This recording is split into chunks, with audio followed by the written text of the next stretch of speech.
Iran మీద Trump తీవ్ర ఆగ్రహంతో కూడినటువంటి నిషేధం విధించాడు.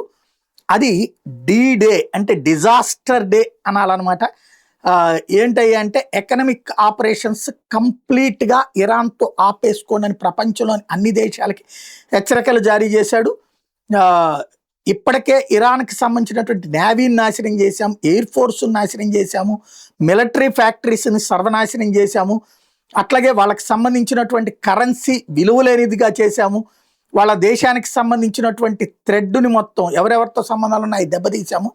ఇప్పుడు తాజాగా ఏ దేశమైనా సరే ఇరాన్తో ఆర్థిక సంబంధాలు పెట్టుకున్నా, వ్యాపార సంబంధాలు పెట్టుకున్నా, ఎయిర్పోర్టుల నిర్వహణ చూసినా, గవర్నమెంట్ సంబంధించిన కార్యకలాపాల్లో పాల్గొన్న, any type of life line అంటే ఇరాన్ మళ్ళీ కోలుకోవడానికి ఎలాంటి సహాయం చేసినా ఆ దేశం మీద మేము ఆంక్షలు పెడతాము అన్నటువంటిది ప్రకటించుకొచ్చారు.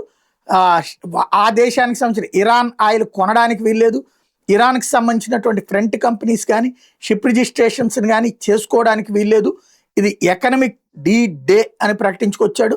ఇరాన్ అనేటటువంటిది ఎప్పటికీ న్యూక్లియర్ వెపన్ని తయారు చేయడానికి వీల్లేదన్నదే తన లక్ష్యం అంటూ ట్రంప్ తాజాగా ట్రూత్లో ఒక పెద్ద పోస్ట్ చేసుకొచ్చాడు.